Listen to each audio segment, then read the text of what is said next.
kubera iki batazifite, kubera ukuntu bagenda basenga, kuko bwa mbere yuko tuba abakristo twabanje kuyoboka imigenzo, amahame n'amadini, bituma dutakaza ubushobozi bw'Imana. Noneho ibyo byose biba imigozi dufata sasa, ugasanga intekerezo zacu ntizibohokeye kuramya, kandi nyamara ibyo ni ibyiciro biri mu masengesho. Noneho mu buryo bwo kuramya tuhahererwa imbaraga zitwa ubutware, gutegeka.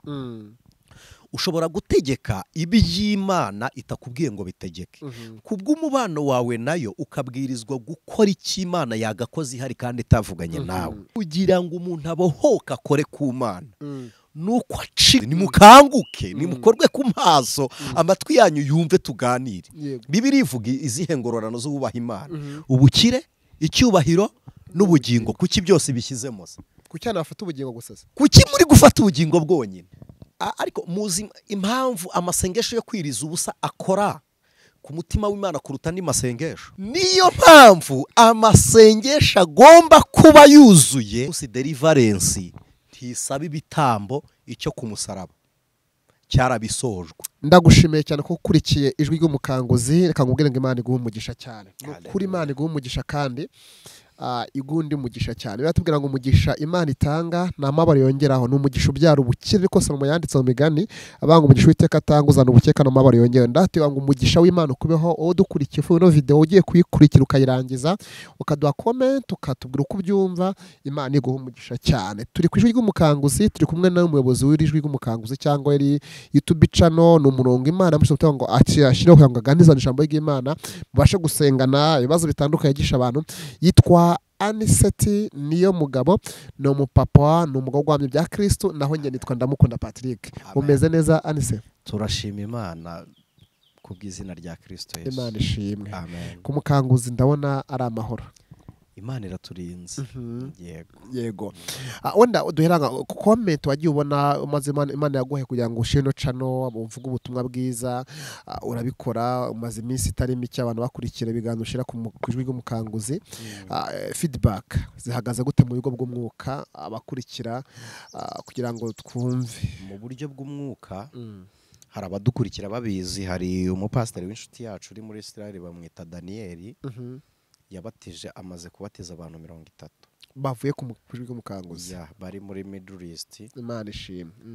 30 nabo abo nababatijwe, ariko kandi hari bari baraguye babyutse, hari n'abari batarakira Yesu umwami n'umukiza, nabo tuganira nabo bakiriye Yesu umwami n'umukiza. Ikirenze kuri icyo twahabyariye abana twasengeye, ba nyina bari baraboshywe. Mu ijwi ry'umukanguzi ndibwira ko uwumvishije ijambo ry'Imana, ubundi ijwi ni irya Kristo, umukanguzi ni Kristo, niwe udukangurira kuba maso, ko ijambo ry'Imana riravuga ngo kanguka noneho urinde ibisigaye, kugira ngo hatagira ugutwara ikamba ryawe. Birumvikana ko usinziriye ikamba ryagenda. Noneho rero iyo ukanguwe na nyiri ikamba abaguhereye umugisha gufata rya kamba. Njyewe ubwanjye ntabwo namenya kuvuga umumaro byagiriye abantu, ariko umumaro uyu muntu yabonye we yamenya kuwusobanura. Ubundi yerekwa ryaje gute? Abantu babona ufite umwete, ushyiramo ishyaka, udacika intege, ukomeza kuza ukavuga, ugategura, ugatega cyangwa ugafata imodoka ukaza ufatanije kuganiriza abantu. Hari umushaka kugaragaza ko hari ibintu by'ubupfu nabyumve, cyangwa waza niki kimusunika, byagenze gute? Ubundi gatoya sinzi impamvu ariho uhereye, ariko ubwo ni umwuka unyoboye. Imana ishimwe. Ku ijwi ry'umukanguzi n'andi macanozi y'ubutumwa bwiza, abantu daboro babifata nkaho ari business. Icyo ni kimwe, niko abantu babifata. Bwa kabiri, hari ababifata nkaho dushaka kumenyekana, ko show business nibyirakorwa kuri social media, kandi n'abantu barahamenyekanira, ariko gatoya nsikiyemwe aho social media arahita ubera nziza, ari naho ibambi kuko ibeshya umuntu ko ari umunyembaraga nta niza afite. ikanakubeshya kuzwi kandi ntawe ukuzi, mu by'ukuri n'ukuzi adashaka kukwiyereka, inakubeshya ko hari ibyo uzi, inakubeshya ko hari ibyo kandi abakumva bakurusha ibyo uvuga, utekereza ko wabuze, bakurusha ibyo uvuga. Rero twese icyo twaje gukora, iyo dushaka bizinesi twagacuruje iki gihe dutanga twicaye aha tukakibyaza umusaruro, ko nacyo byakunda. Ariko uburyo iri yerekwa ryajemo, twari ku musozi umwe w'amasengesho dusenga, twari muri Isiraheli. Noneho bwari buke tujya kuri Karumeli, ndaryama ndota umusozi abantu bagiye ari njye bayoboye, ariko tugezeyo tugerayo bananiwe bose bararyama.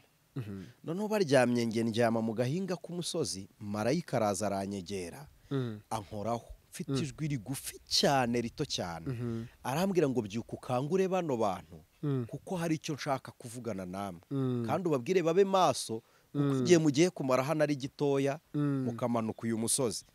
Ndangije ndamubwira ngo kwijwi ryawe ari ryo rirerire wabakanguye ko nuvuga ari we bari bwumve, kuko njyewe naravugaga rikaba rigufi. Arambwira ngo hoye ninjye uje kubakangura, ariko nawe wijwi ryanjye ubakangure. Nuko twakureyetinze cano y'ijwi ry'umukanguzi, narebye izo nzozi, ndeba ahantu nzagerera ku bantu benshi tutegeranye, mbona kuri cano ya YouTube, kandi koko hari abadukurikira bari ku migabane hafi ya yose, barahari. Dukurikirwa n'abantu benshi bari mu Rwanda, hagakurikiraho Amerika na ntuze na Suwede. Ku cyegeranyo tugenda tubibona abadukurikira uko bangana. Hari n'abadukurikira bari ahantu henshi, sinjya ngira impano yo gusubiramo imigabane cyangwa ibihugu by'abadukurikiye, mwese mwiyumvemo ko tuba tubashimiye tunyuzwe namwe. Ariko kandi ndibwira ko n'ubutumwa ducishaho ntabwo shidikanya ko nkora icyo nakagombye kuba ndi gukora, kuko hari igihe umuntu avuga akumva mu byo yavuze yasizemo icyuho. Ariko ndibwira ko twabanje ijambo ry'agakiza, twaporodinga bwa mbere twabanje gusenga, dushyiraho isengesho. Bwa kabiri tubwiriza abantu kuba umukristo nyakuri. Twagiye turera abantu mu buryo bw'umwuka, dushyiraho discipleship ku gihagararo cy'agakiza gikwiriye cy'umukristo, dushyiraho amasengesho ni gute umuntu yasenga, tuganira ku kwizera n'iki, tuganira ku gutunga Kristo Yesu nk'ubuzima, dushyiraho n'amasengesho ya deliverance, dusengera abantu kubabohora. Byongeye twashyizeho n'ikiganiro cyitwa Baza Nawe, dufite ikiganiro cyitwa Baza Nawe tugikorana na mwene data Marcel Bizimana. Buri muntu wese uri hanze y'igihugu cyangwa se off camera, mbivuge gutyo, utari kugaragaraho gutya nk'uko ndi kugaragara njyenyine, ashobora kuduhamagara akavuga ngo hari ikintu nshaka kuzakubariza kuri kamera, cyangwa se hari icyo nshaka kukubaza tutari kuri kamera. Ibyo byose turabyemerewe kugira ngo tuganire n'intekerezo z'abantu, ubugingo bwacu bushyirwa ijambo ry'Imana. Yego, ngaho nguko nuko wenda bajyaga babyibaza babitekerezaho, uko babyumva bataza nuko byagenze, kandi Imana iragenda ikora mu mitandukanye. Uyu munsi rero kuri ry'umukanguzi tugiye kuganira ku kintu numva Imana yakushyize kandi no ku mutima. Turaganira ku masengesho ahindura, ariko turaza kwibaza ni kuki umuntu asenga agakomeza kubohwa. Sinzi, hari igihe umuntu ubona asenga cyangwa ugasanga ariko afite umuboshyi. Umuntu ajya mu cyumba cy'amasengesho, umuntu ajya ku musozi, umuntu afite hasi anasenga cyane pe, akubwira ko yakoza yibiriya yitana ugasanga mu by'ukuri araboshe mu bubi bwase cyangwa atazi, afite karande, afite ibiki. Ibyo bintu bikorwa gute? Abasenga nabi, abatarigeze akizwa. Mbivugiye rimwe ko tureba bikeya ku masengesho ahindura. Ubundi gusenga neza ntibivuze gusubizwa mu masengesho wasenze, no gusenga nabi ntibivuze ngo Imana ntikumva, kuko hari n'abasenze nabi Imana yumvishe ijya kubabwira impamvu itabasubije. Wenda wigeze unabivugaho, wenda ariko ubundi banzu rero gusenga ni iki, nubwo wenda wigeze kubivugaho kugira ngo babone. Ubundi gusenga ni ibintu bitatu. Gusenga harimo guhamya. Yego. Guhamya ko Imana ari Imana, kandi Imana ari Data wa twese. Gusenga, umuntu wese usenga, nubwo atari ko amadini yose abikora, ariko umuntu wese usenga agomba guhamya ko Yesu ari we Mesiya, ari Kristo. Imana ishimwe. Kubera ko ijambo ry'Imana riravuga ngo Imana ni umwuka n'abayisenga bakwiye kwisengera mu mwuka no mukuri. kandi nta muntu uhabwa umwuka atawuhawe na Kristo atigeze yizera. Cyo ni kimwe guhamya. Bwa kabiri gusenga ni ukuramya. Kuramya harimo kuririmba, harimo no kuzamuka imisozi nk'uko abantu bazamuka no gutanga amaturo.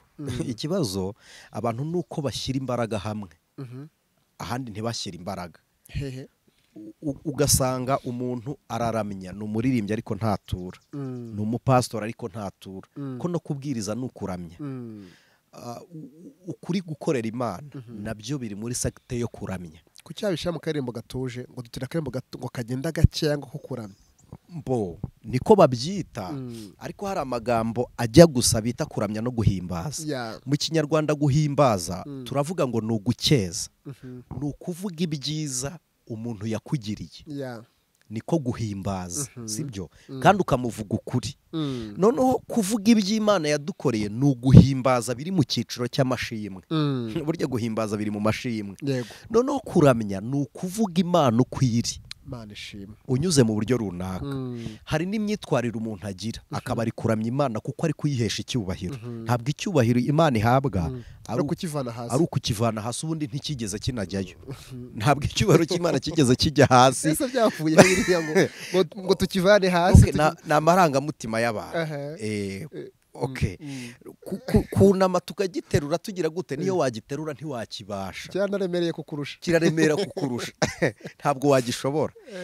Imana ihimbarizwa mu mirimo y'abayubaha. Imirimo yacu niyo kuramya Imana, ibi yo guhesha Imana icyubahiro. Icyo ni igice cya kabiri cyo kuramya. Burya n'imyambaro nayiramye Uwiteka. Noneho bwa gatatu hakazamo gusaba. Gusaba ni uburyo bwo mu isengesho ariko buheruka. Kuko mbere y'uko ugira igitekerezo cyo gusaba hari ibyo Imana yakoze utayisabye, urabanza rero ukayishima. Muri cya cyiciro cyo kuramya, niyo mpamvu bavuga ngo kuramya no guhimbaza. Abantu bazi ko kuramya ari ukuramya indirimbo zihuta zituje, ngo guhimbaza ari indirimbo zihuse. Niko babifashe wenda mu njyana y'umuziki, tubyite gutyo, ariko ntabwo ariko biri. Ushobora kuramya Imana ukoresha n'indirimbo zirukanka, ariko uburyo bwo kuramya nabwo ntabwo ari bubu buryo babishyizemo, bavuga ngo turamye Imana mu ndirimbo zituje. Gusa akenshi uzasanga n'izo ndirimbo zituje zo kuramya Imana ziba ziyisingiza. Uruweruweruwera Imana Nyiringabo, isi yose yuzuyemo icyubahiro cyawe. Urumva uri kuvuga Imana ukwiri. Muri ubwo buryo butuje bakoresha bavuga Imana ukwiri. Kandi umuntu uramya niwe uhishurirwa, niwe Imana yiyegereza. Kuko iyo uyiramya uba uri kuyivuga ukwiri, iragukingurira ikakwiyereka n'urundi ruhande utayiziho, ukayivuga. Ibyo ni ibyiciro biri mu masengesho. Noneho mu buryo bwo kuramya tuhahererwa imbaraga zitwa ubutware, gutegeka. Ushobora gutegeka iby'Imana itakubwiye ngo bitegeke. Kubw'umubano wawe nayo ukabwirizwa gukora icyo Imana yagakoze ihari kandi itavuganye nawe. Eliya yarabikoze ku musozi wa Karumeli. Ushobora gutegeka indwara igakira, ushobora gutegeka ubukene bugahinduka, ariko abantu bose basenga ntibafite izo mbaraga. Yego. Kubera ukuntu bagenda basenga. Kuko bwa mbere y'uko tuba abakristo twabanje kuyoboka imigenzo, amahame n'amadini, bituma dutakaza ubushobozi bw'Imana. Kandi na mbere y'uko tuba abakristo dufite umuryango tuvukamo wagize igihango runaka ugirana na Satani. Ibyo byose biri spiritual, kandi na Satani ari ukwemera kukwizera kw'amahame n'imihango byo mu idini, nabyo burya biri spiritual. Ari kavukire zacu, ibihango bagiranye nabyo biri spiritual, sibyo? Noneho ibyo byose biba imigozi dufata sasa, ugasanga intekerezo zacu ntizibohokeye kuramya, kandi nyamara zisenga neza. Ugasanga umuntu ashaka Imana, hari icyo ayishakaho akiyiriza ubusa, ariko ntibihinduke ibyo asengera. ndashaka kuza gutinda aho ngaho ariko ubanza unambwiye iki kintu. Mbese iyo umuntu asenga igikomeye ni amagambo avuga, umuntu asengesha amagambo cyangwa asengesha ibitekerezo? Exactement ko mbere y'amagambo ubundi amagambo y'umuntu ni ibitekerezo bye. Ari ya magambo yasengesheje n'ibitekerezo byose biba bingana kuko ntiwavuga ikiruta icyo utekereza. Ariko dukwiriye kubanza gukuza ibitekerezo bikagera kuri dimension y'umwuka. Ibyo bigenda biti. Ngewe iyo mbivuga hari abakristo wenda batabishyikira, ariko reka nkubwize ukuri Patrick, kugira ngo umuntu abohoka akore ku Mana nuko aca ingoyi z'ibyitwa imana zindi byamuboshye, yaba abizi byaba byarakozwe atabizi. Kuko dukorera mu kirere abapfumu bakoreramo, dukorera mu kirere abadayimoni bakoreramo, kugira ngo uyu muntu azagere ku rugero rukora ku mutima w'Imana. Ariko Patrick, uzi ko umuntu aba umukristo, Imana ikaguha imigisha yose yo mu gakiza, imigisha yo mu gakiza k'Imana, kubw'ubuntu narayihawe, nayihawe mu gihe nihanye ibyaha imbere y'umukiza Yesu. Nejejwe n'Imana mu mutima wanjye, umuriro w'ijuru ndimo, sigaye ngendera mu mucyo ukuri, Yesu umukiza niwe mucyo. Amen. Umuntu yakira Kristo nk'umwami n'umukiza agacungura ubugingo, ariko kwakira Yesu nk'umwami n'umukiza Patrick ntibibohora umubiri iyo ubugingo bwa nyiri uwo mubiri butarwanya intambara yo kubohora uwo mubiri. kucyara abavuga ati igihe nakire Kristo birarangiye, ababaye icyaremwe gishya. Ninde Yesu yapfiriye? N'umubiri wa Patrick cyangwa n'ubugingo bwa Patrick? N'ubugingo. Exactly, nibwo buzuwe. Ariko umubiri wa Patrick wemera kugira ingaruka ziba ku bugingo. Iyo baroze Patrick w'umubiri ajya mu ivugabutumwa, uw'ubugingo ntashaka kubwiriza, ariko si y'uw'umubiri arwaye. Bigenda biti. Ahantu twagiriye ikibazo, iyo ashonje bigenda biti. Iyo afite amaganya y'ibibazo bigenda biti. Ubugingo buba bumeze bute? Ahantu twagiriye ibibazo nuko byose twabitwaye mu mwuka, kandi umwuka wo muri twe hari n'ibyo adutwaza mu mubiri, ariko kandi bitari ibyaha. Sibyo? Noneho twebwe twazamutse umusozi wo mu mwuka, tujyayo turasenga, tujya mu mwuka, ariko ntitwigeze tubohora n'ubutware bwacu bwo mu mubiri. Ko abantu benshi ngo bahagaze, niyo mpamvu bakeneye deliverance. Ugasanga umukobwa Imana yavuganye nawe iguha urugo, ariko nirwo ugiye kuririramo kandi ukiri umukobwa warasenga, ukabindushye yashatse.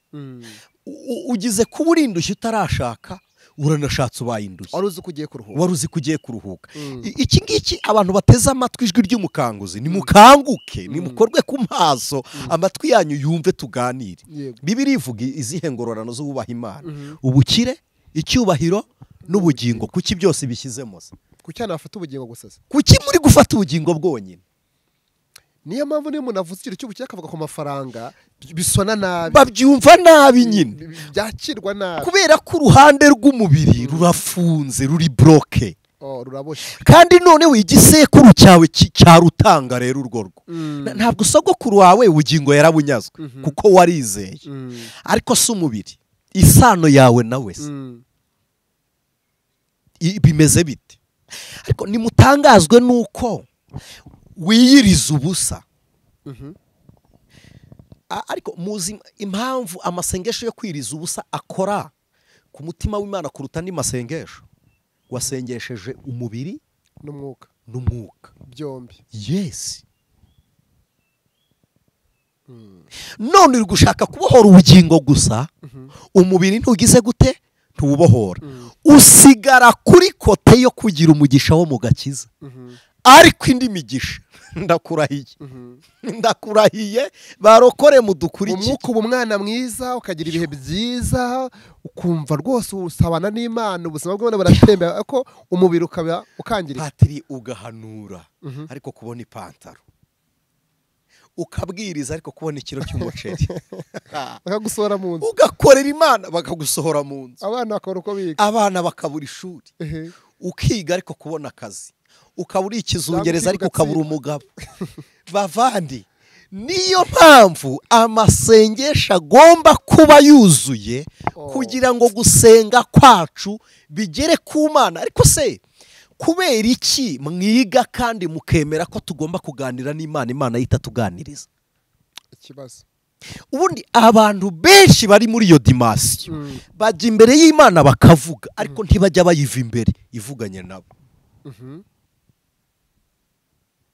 Bategereza kwivuga, iravugana nawe gute ijwi inyuramo hafunze? Umubiri uraboye, bugingo bwaganiriye n'Imana, wowe nayo mwaganiriye. Yumvikane ko Imana ishaka kuvugana n'ubugingo ikanavugana n'umubiri wacu. Ariko Imana ni igitangaza. None kuki Imana yatwaye umubiri wa Mose? Kuki Imana izi mbona nkubona ikavugana n'umuntu ijwi nk'iry'umuntu? Hari abantu babyumva. Njyewe Imana impamagara nakira agakiza, navuganye na marayika ijwi ndaryumva. Hari n'igihe Imana ijya inkoreramo nkumva ijwi, nkumva ndaryumvisha ryo hanze rikumvwa n'amatwi asanzwe y'umubiri, amatwi asanzwe y'umubiri, nkumva ijwi ry'Imana. Urwo rwego nirwo rwego umukristo akwiriye kubohokamo. Patrick, ukumva ijwi ku buryo na Lazaro uri mu gituro, Kristo amuhama, ntabwo ririya jwi ari ry'umwuka, ni ijwi ry'umubiri, ni ijwi Mariya yumvishe, Marita araryumva, abari aho bose bumvise ijwi rivuga ngo Lazaro we. Ntabwo yabivugiye mu mutima, no, yaratoboye aravuga, yaratoboye aravuga. Aravuga ngo Lazaro we, zuka ngwino, vayo. Hasohotse Lazaro wuki n'umugingo, n'umubiri azingazinze mu bitambara. None kuki umubiri uri kusiga kwa sogokuru gatwara ubugingo gusa? Arise ko numva bikomeye. Ko numva se abantu baba barariye ingo ituzuye isa naho, kuko abantu bazi ko umubiri ntacyo umaze, umubiri ngo uzabora, ngo ibyo kurya n'iby'inda, ngo n'inda n'ibyo kurya byose mwamazabirimbura, bakakoze byanditswe akumva umubiri atari ngombwa. Patri, ukabwiriza ngo Imana iguha umugisha, Imana ikugire neza, izaguha ubugingo, umubiri kandi wangiritse, wananiwe. Ntituri abakozi b'Imana. Hari ibintu byinshi by'ubugingo twahaye umubiri, hari n'iby'umubiri twahaye ubugingo bidashoboka. None se abagusabiye umugisha ukabubona ni bangahe kuruta uwo wakoreye? Ubundi hari n'abantu tubeshya tukababwira ngo Imana ibaha umugisha mutawukoreye. Umugisha urakorerwa by the way. Ntabwo umugisha twagusabiye n'umugisha wasengeye ntiwihuta nk'uwo wakoreye. Yego, korera umugisha kugira ngo ubone. Niba ushaka gusarura ibishyimbo, tera ibishyimbo. Nushaka ibitoki, niba ushaka ibitoki utera igitoki. Wowe urajya gukura amateke aho wahinze ibijumba? Ntabwo bishoboka. Nimukanguke inshuti z'umusaraba. Niyo mpamvu tukwiriye kuganira n'ibitekerezo byawe. Wasenze gute mbere yuko wishyuza ibyo wasengeye? Wagombaga gusenga gute? Muzi ko iri kosa ryabaye kuri Daniyeli. Byagenze gute? Daniyeli yasengesheje ubugingo, ababaza umubiri, ibisubizo bimanutse. Kuko iyi ni umuntu uri mu mwuka, ntabwo abasha kujya kurwana intambara yo gufata ibye byo mu mubiri. Yarigumiye arasenga 21 jours zirashira, marayika aravuga ati ariko uyu mugabo ukiri gusaba ibyo yasabaga bwa mbere twarabimanuye twarabimuhaye, byagenze biti? Aramanuka amugeze imbere aravuga ati yo mugabo ukundwa, guhera igihe watangiriyeho ushishikara, gusenga kwawe kwarumviswe, ariko nsanze ibyo twaguhaye byarafashwe n'ibiganza by'abamedi n'abaperesi.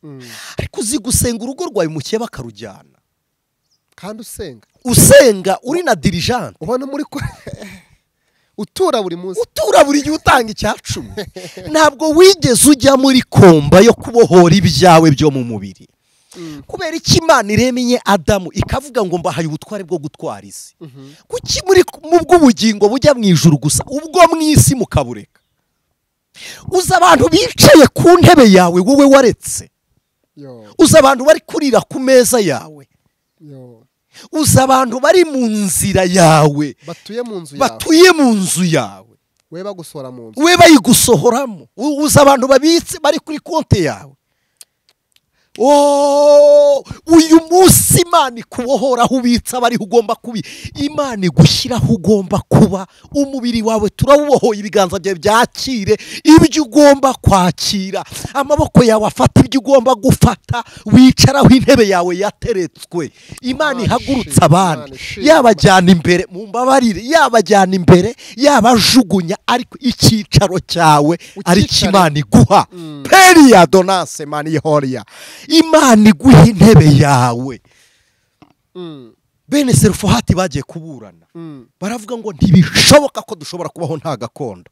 Reka nkubwire, Karebu ntiyari afite igihugu, ntiyari ari mu gihugu cya Isiraheli, kuki yagiye kuburana gakondo kandi ari mu gihugu? Yabwiye Joshua ngo nanjye nararazwe, kuki narenzwe ingohe? Kubera iki mundenze ingohe kandi urugamba rwo gutata narindi ufite? Imana ntiyavuganye nawe turi kumwe, kuki wowe bitaza se? Ntiwizera kubera iki wowe utabibona se? Ntusenga ntiwirije ubusa kubera iki ugumye ubabaye? Ukeneye komba arayikora gute rero? Y'umwuka itera igitero mu mubiri, arayikora gute rero? Hari ibyawe ukwiriye kubohoza. Mbere gato Patiri, reka nkubwire, Dawidi yabaye mu ishyamba z'Izabuneri.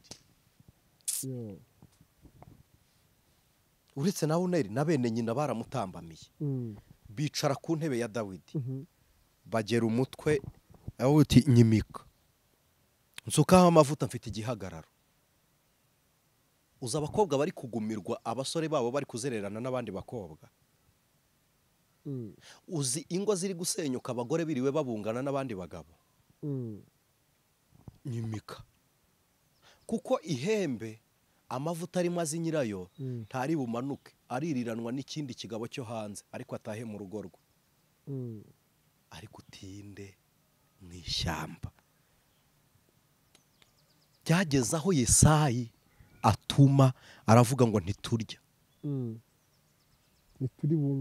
ntituri bunywe ataraza. Imana ibuza amahoro aho ugomba kujya, mu mwanya wa Patrick, umwanya wa Anicet, umwanya wawe. Imana ibuza amahoro abahari, kibagira icyo bakora utaragerayo. Niyo mpamvu mbabwira, wari uvuze ngo bakora iki? Niyo mpamvu dukeneye deliverance. Bari bugira icyo kivuga ngo barayikorerwa nande. Uyu munsi hari umuntu dukurikiye uri Romania, nta mupasiteri arimo kubona, aduhamagare kuri telefone. Ahubwo nicyo nshaka ngo aduhamagare, ni ikimenyetso cyo guteranya 250 7 8 2 7 2 8 iyo nimero amazina ariho yaremye Anicet, no kuri cano ariho. Ni yanjye, nta muntu ngira ujye unyitabira telefone, ni yanjye. Duhamagare dusengane, tubohora iby'umubiri, dufata ubutware bwa ubugingo Kristo yarabucunguye, adusigira ubutware bwo kubohora umubiri. Niyo mpamvu bavuze ngo tuzanakora ibiti byo yakoze, kuko hari icyo yakoze ngo tuzakora icyo atakoze. None umukristo urasanga akubwira ngo nabohowe na Yesu. Imana ishimwe n'ukuri, Imana ihimbazwe, Kristo arabishoboye. Hari ijambo Yesu avuze ngo ubwogange burarimbutse, ariko buzize kutamenya. Ukuri ngo kuri we barabuze rero, buzize kutagira ubwenge. Muhumure ntitubasaba igitambo, Yesu yaragitanze. Onde unakavuze tukagarukaho, kuko ashaka ko yarahuye n'uwo muntu cyangwa azahwana nawe cyangwa byaramubayeho, umubwira ati mbere yo kubohorwa uratanga iki? Kikubohora nutagitanga subohora, bigashingira mu ifuta ngo abohoke. Ikintu cyatumye Kayini na Abeli bicana nuko bombi batatwaye amaturo n'ibitambo kimwe. Hari abantu bazi ko Kayini yazize ngo amaturo y'injonjori, ibishyimbo ngo bimeze uko, ariko kuri Imana yarababwiye ngo nimujye kuntambira. Kayini atwara ituro mu mwanya w'igitambo. Igitambo ni ikiva amaraso, ituro ni iryo umutima wawe uhisemo.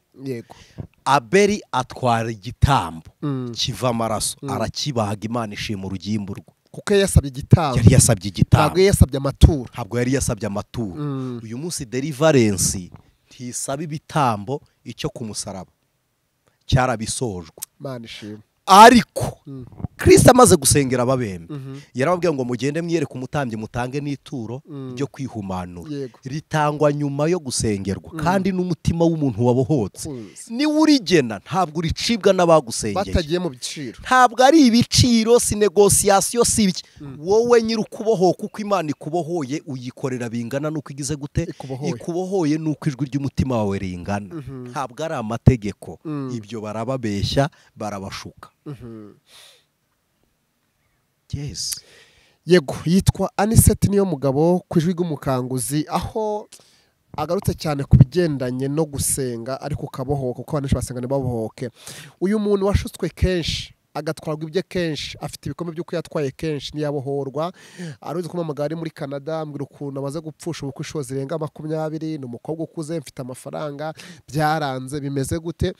Uyu muntu wavuze ko aguhamagara mugasenga, ariko si ibyo bikomeye birakira gute? Wenda ari nayo kivugaho, arakira gute? Kuko aracyarebera Imana mu byamubayeho, narebera Imana mu byo ishaka, ibyo ashaka kubona mu kubohorwa. Wowe umugabo wawe ari mu rumogi, karande yo kwa sogokuru iragufashe, warangiza ukirwa. Ari abantu bajya baduha comment akavuga ngo ngiye ngo ntawansiga amavuta. Ni ukuri ntayo nshaka kugusiga ko sinzanakugeraho, ese nabona umwanya wo kujyayo. Ni ukuri no kubona n'umwanya wo kwakira umushyitsi wansuye bijya bimbera ikibazo.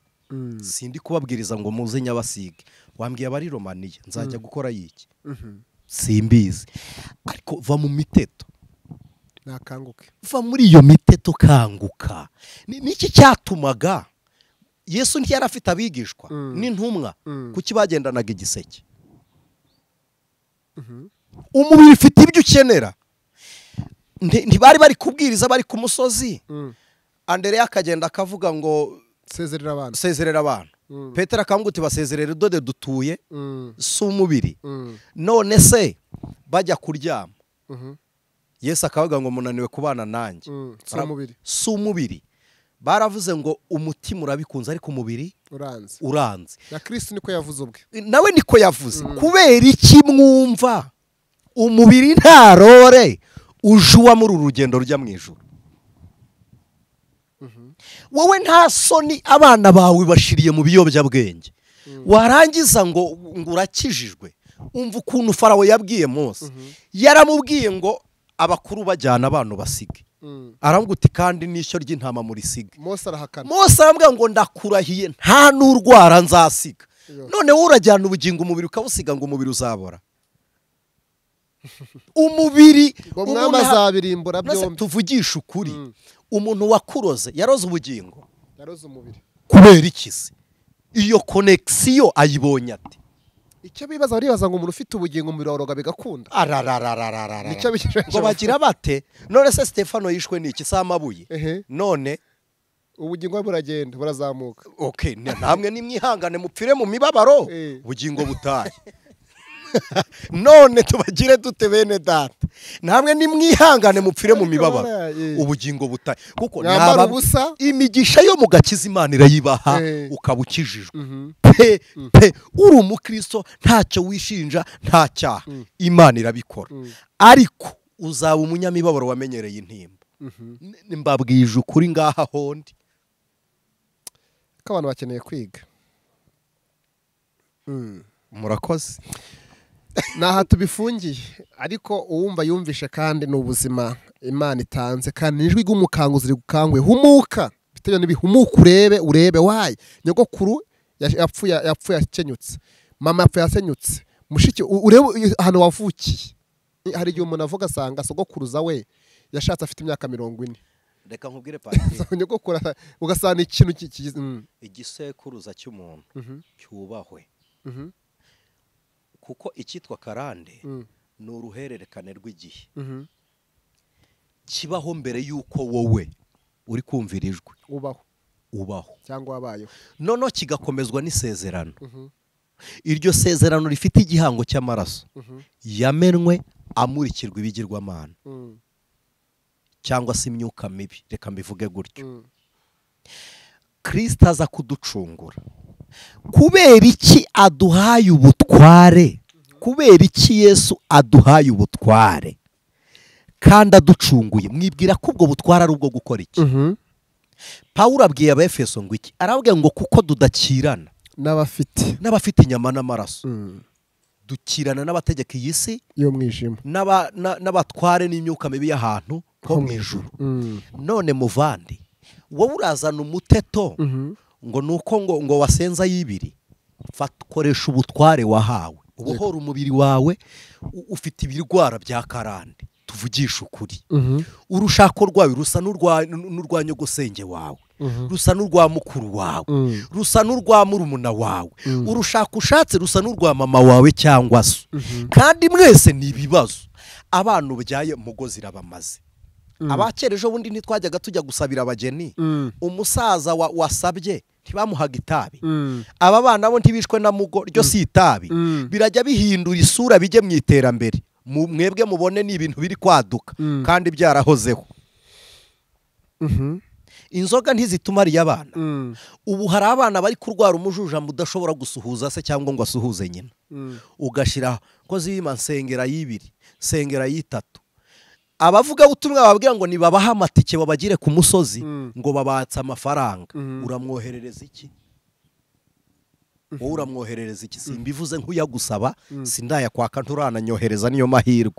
Ariko nimujijuke dukoresha ubutware tubohora imbyaro zacu. Ariko bagutwaye akazi urihanganye, urabiretse urekeyaho. Batwara umugabo urekeraho, none n'abana bagenda urekeraho, business igenda urekeraho, bateze cyamunara urekeraho. Ngo uri umukristo ugiye mu ijuru. Okay, ijuru ntuzaribura. Ntabwo uzaribura pe. Ariko ibindi byo urabibura. Yego, ndagira ngo usengera aho ngaho utaharenze rwose. Usengera aba bantu, hari abantu baboshywe, hari abantu bifuje gukangurwa n'ijwi ry'umukanguzi, hari abantu bamenya amakuru, bafashe ingamba. Ndagira ngo ikindi tuvugana kikuri ku mutima gito tunasenga. Uyu mwanya Patiri, mbibwiwe n'umwuka w'Imana. Uri umuhamya wabyo. Uri umuhamya wabyo. Ntitwigeze tutegura ko dukora iki kiganiro gutyo. Ntabwo ariko twagiteguye. Nikimenye twibagiye no gutangira dusenga. Ariko nta liturujia tugendera. Sibyo? Buri muntu wese ukurikiye iki kiganiro kugera hano. Nimero zanjye ni guteranya cyangwa se plus desa 50 seti witi seti de 6 de witi, sibyo? 6 so guteranya zinanditseho rega mu nsanga. Reka tuzibahe. Guteranya 250 782 722 622 886. Umuntu wumva akozweho akeneye deliverance, iyo nimero uyandikire. Ntabwo ari muri message ya telefone ngendanwa, ni kuri WhatsApp gusa. Ntabwo nkubwiye ngo duhamagare kuri WhatsApp call. Mukoresha umwuka wo kumvira. Utwandikira muri message isanzwe ntitugusubiza. Uduhamagara kuri WhatsApp call ntitukwitaba. Andikaho izina ryawe na nimero ya telefone, dukreye group. Nitumara gukreye group, turabaha amatangazo y'amasengesho ya deliverance. Dukorera abantu deliverance. Ndumva Imana idushyizemo, ndumva ibinshyizemo. Dusenga iminsi 7 yo kubohora abantu. Tuzagufatira umwanya w'umwihariko tugukoreye deliverance aho uri hose. Geste prophétique ikorwa duhari, yakorwa tutanahari kuko umwuka bera hose icyarimwe. Niba wumva ukeneye kubohoka, va mu muteto. Iyo nimero shyiraho izina ryawe, ntiwibagirwe kwandika izina ryawe. Twandikira uko witwa, tugushyire muri groupe ya WhatsApp. Uyu munsi ni itariki 19 z'ukwezi kwa gatanu niho dukoze iyi nyigisho. Murayibona ku itariki 20 z'uku kwezi kwa gatanu. Turayeditinga tuyibahe ku itariki 20. Amasengesho tuzayatangira ku itariki 21 z'ukwa gatanu, tuyasoze kuri 27 z'ukwa gatanu. Umuntu uzumvira itangazo nyuma y'amasengesho ntazaba kigiye muri groupe, mumenye ko bizaba byarangiye. Ariko niba ushaka kubohoka, twandikire dukore WhatsApp groupe, tubafashe gukora deliverance. Imana ibaha umugisha. Reka dusenge. Niwe Mana y'imbaraga, witwa Uwiteka Adonai, Imana ikora ibyo igomba gukora. uyu muntu niwe wumuhamagaye ngo abohoke, muhe n'umwanya wo kubohoka, uduhe ubushobozi bumubohora. niwe wamucunguye ucungura ubugingo, ariko umubiri we wari uboshywe. Bamurogaga buri kanya bakamuzinga, bari baramutsiritse, urubyaro yararubuze, abana babaye ibirara, umugabo aramuretse, urugo rurasenyutse, gushyingirwa biranze, ibintu byose bimwirundiyeho. Ariko uduhaye imbaraga zo gusenya ibi bihome n'ibicaniro bya Satani byubatswe ku buzima bwe. Turagushimiye, mubohora ubwo umuhaye uyu mwanya, agirirwa umugisha natwe tumugirireho kugera ku munsi wo kuvuga kwijwi ry'impanda. Bohora umubiri n'ubugingo bwacu bube buzima, ni kubwa Yesu Kristo. Amen. Amen. Imana imumugisha, mukore kandi subscribe, munakoreshe, mukore like, comment zanyu zirakenewe kandi mwumvire ikijwi ry'umuhanuzi rivuga. Nitwa Ndamukunda Patrick, mwakoze kubana natwe. Bye bye. Shalom shalom.